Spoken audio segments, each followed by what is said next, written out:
Hello everyone, welcome. Quick revision with Prateek sir में आपका स्वागत है। राइट, तो आज हम करने वाले हैं rotational dynamics lecture number 12, theorem of perpendicular axis. तो हम फाइंड करने वाले हैं आज कि कैसे किसी एक रिजिड बॉडी प्लेन सरफेस के ऊपर अगर हमने एक एक्सिस ड्रॉ किया तो उसका मोमेंट ऑफ इनर्शिया क्या होगा वह हम फाइंड करने वाले हैं। तो थ्योरम ऑफ परपेंडिकुलर एक्सिस का स्टेटमेंट भी हम यहाँ पे समझने की कोशिश करेंगे। तो यह एक प्लेन है, right, this is one plane, और इस प्लेन पे हम इस तरीके से परपेंडिकुलर एक्सिस ड्रॉ करेंगे। उसका मोमेंट ऑफ इनर्शिया निकालने के लिए दो म्यूचुअली परपेंडिकुलर एक्सिस हमें ड्रॉ करना पड़ेगा। लाइक इसका म्यूचुअली परपेंडिकुलर एक्सिस ये रहेगा और इसी का परपेंडिकुलर एक्सिस ये रहेगा, ताकि उन दोनों के बीच में 90 डिग्री का एंगल हो। राइट, तो चलो ड्रॉ करते हैं। So this is our one rigid body, right, and this rigid body का मीनिंग होता है कोई भी एक सॉलिड बॉडी। इस किसी भी रिजिड बॉडी पे हम कहीं पे भी एक एक्सिस ड्रॉ करेंगे, राइट, जो एक्सिस यहाँ से पास होगा और इस को हम नाम दे देंगे let it be O, right. तो हम कंसीडर करते हैं इसे एक्स वाई या कोई भी एक एक्सिस कंसीडर करो, तो बुक में जैसा दिया है लाइक जेड एक्सिस हम इसको कंसीडर करते हैं, जो कि इस डायरेक्शन में रोटेशन करेगा।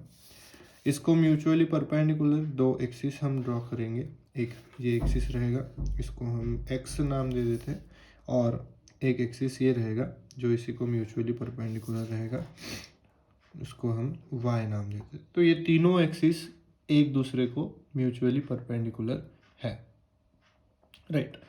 तो म्यूचुअली परपेंडिकुलर एक्सिस अगर है तो तीनों के बीच में जो है 90 डिग्री का ही एंगल होगा। ये दोनों एक्सिस ऑन द प्लेन है और यह जो एक्सिस है वह प्लेन को परपेंडिकुलर है, जिसके बारे में हमें मोमेंट ऑफ इनर्शिया निकालना है।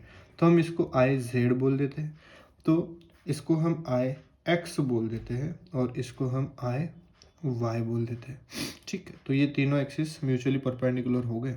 अब moment of inertia theorem of perpendicular axis का स्टेटमेंट क्या है? स्टेटमेंट ये है कि मोमेंट ऑफ इनर्शिया जिस एक्सिस पे आप निकाल रहे हो, right, moment of inertia of a plane lamina about an axis perpendicular to its plane, जो कि इस प्लेन को परपेंडिकुलर है, is equal to the sum of its moment of inertia about two mutually perpendicular axes in the plane of the lamina and intersecting at the point where the perpendicular axis cuts the rigid body या lamina हम बोल सकते हैं, right। तो it is nothing but the sum of moment of inertia of mutually perpendicular axis। तो यह हमें prove करना है। तो this is we have to prove, तो ये हमें प्रूव करना है, तो इसको हम कंसिडर करके रखेंगे कि this is we have to prove, right. तो अब हम क्या करेंगे, पहले लिख लेते हैं कि हम आई जेड को कैसे लिखेंगे, आई एक्स को कैसे लिखेंगे और आई वाई को कैसे लिखेंगे। लेकिन उसके लिए हमें यह टोटल जो जिसका टोटल मास एम होगा, इसका पहले हमें पॉइंट मास कहीं पे तो भी कंसिडर करो, एक पर्टिकुलर पॉइंट पे, लेट इट बी यहाँ पे हमने small mass D M consider कर लिया। अब यह small mass D M Z axis से कितना दूर है, देखो जेड एक्सिस से जेड डिस्टेंस दूर हो जाएगा। वाई एक्सिस से देखो कितना दूर है, दिस इज वाई एक्सिस, तो इस वाई एक्सिस से यह परपेंडिकुलर पैरेलल अगर हम लेंगे इसी एक्सिस को, तो हमें मिल जाएगा कि जेड एक्सिस वाई एक्सिस से यह वाई डिस्टेंस दूर होगा। और एक्स एक्सिस से कितना दूर लेंगे हम, दिस इज एक्स एक्सिस, तो हम कंसिडर करते हैं कि यह एक्स डिस्टेंस दूर है। तो हमें पता है कि यह 90 डिग्री है, यह भी 90 डिग्री ही है, राइट। तो मोमेंट ऑफ इनर्शिया डेफिनेशन क्या है, it is the product of mass yes into square of the distance between them. तो इसका मास और इसके बीच का पहले हम आई जेड के लिए निकाल लेंगे। So integration square of the distance between them, axis और मास के बीच का डिस्टेंस जेड, तो it is Z square and multiplied by small element जिसका हम जिसकी वजह से हम मोमेंट ऑफ इनर्शिया निकाल रहे हैं। उसी तरीके से आई एक्स के लिए, I X is here and it is X distance away, so it is X square into D M. और हम लेंगे यहाँ पे y से, तो it is y distance away, so integration of Y square into D M, right. आप ऐसा भी कर सकते थे कि सर ये y एक्सिस है तो इसको y करेंगे तो ये y हो जाएगा, यह x एक्सिस है तो यह x है तो यह x हो जाएगा, लेकिन कोई बात नहीं, यह y ले लिया हमने तो ये y हो जाएगा, यह x ले लिया तो ये x हो जाएगा, कोई ऐसा ये नहीं है, राइट। सो बैरियर नहीं है।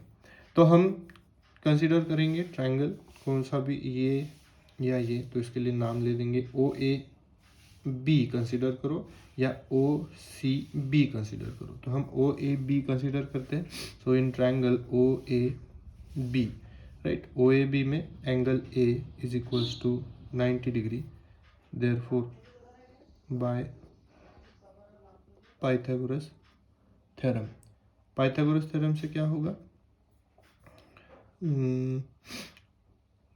Yes, O B square is equals to O A square plus A B square, ठीक है।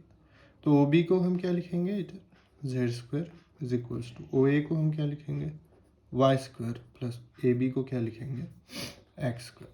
हम इसको करेंगे multiply by D M and integrate, तो हमें मिलेगा integrate Z square D M is equals to integration Y square D M plus integration X square D M. तो Z square D M को हम लिख सकते हैं from equation 1 I Z, Y square integration of Y square D M को हम लिख सकते हैं from equation 3 I Y, plus X square D M को हम लिख सकते हैं from equation 2 I X. So therefore I Z is equals to I X plus I Y, so hence prove, right. तो इसी तरीके से आप easily theorem of perpendicular axis को सॉल्व कर सकते हो, राइट। तो इसी तरीके से अगर वीडियोस आपको अच्छी लगती है तो लाइक करें और नए नए वीडियोस के लिए सब्सक्राइब करना ना भूलें, राइट। तो मिलते हैं नेक्स्ट क्लास में, बाय।